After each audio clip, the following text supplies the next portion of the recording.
Hello everyone. So today I'm going to review briefly Jane Austen's Northanger Abbey. Now in high school I had to read Jane Austen. I believe it was Pride and Prejudice that we read. But this is the first time I've chosen to read a Jane Austen novel on my own as an adult. And I'm glad that I did. I read this right after reading Dracula. And the reason is Dracula is a very serious Gothic novel, and Northanger Abbey kind of pokes fun at Gothic novels. So this is actually very funny reading this following up from Dracula. It lovingly pokes fun at Gothic novels, though. It doesn't mean to take down them in a rude way or a condescending way, but in the same way that the movie Princess Bride lovingly pokes fun at fairy tales. It's very similar here. And I laughed pretty heavily at this book.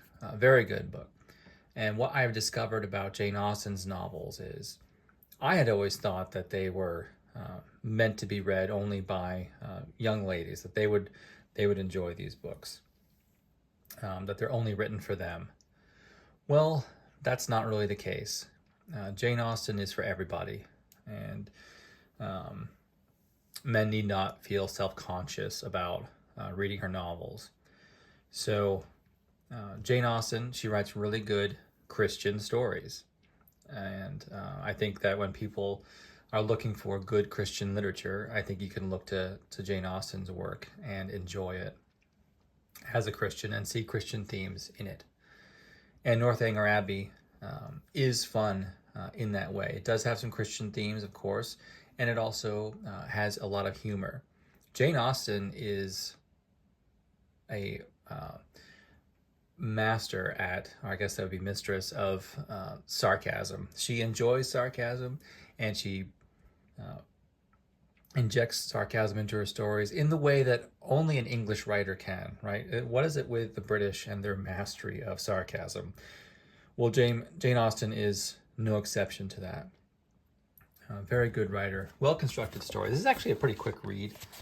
It's only a couple hundred pages, and you get through it in a few days, but if you take your time, because if you're not used to reading literature from the early 1800s, then the way in which she writes, you just might need to take your time a little with it, more than you would with some modern novel that you read and throw away because you never remember it again.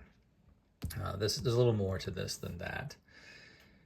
And what do Gothic novels teach us? They teach us that evil is real, monsters are real, and they need to be pushed back against. They need to be opposed.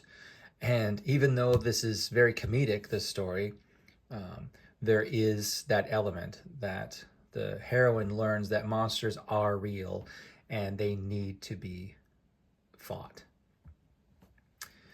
And that's a great message, and that monsters might not always look the way you expect them to look. The heroine in this story, she enjoys novels. She loves novels. And we get some of the understanding from Jane Austen how she feels about certain novels of the time. And there were some novels of the time that were absolute trash. And there's a character that we meet that names a bunch of these trashy novels, and we know that person is not to be trusted from the novels that other person enjoys. So that's fun. Jane gives us her commentary on the novel within this story. I don't know how writers do that, how they make their books about multiple things without stating directly, I am writing about such and such, but doing it so subtly. That is an amazing technique of writing. I wish I could write like that, but that's okay. I enjoy reading just as much anyway. So I would recommend Northanger Abbey, especially if you read Dracula. Read Northanger Abbey right after it. And also what I would want to tell you is there are Literary Life podcasts about both Dracula and Northanger Abbey. And if you go to my Dracula video, there's going to be, in the description, there's going to be links to the Literary Life podcast video, I'm sorry, not video, Literary Life podcast series on Dracula. I'm also going to put that in the pinned comment on that video as well. And then in the pinned comment on this video and in the description, there's also going to be links to Literary Life podcasts series on Northanger Abbey. Excellent read, excellent writing. And again, Jane Austen isn't just for the young ladies. Jane Austen is for everybody. All right, have a great one.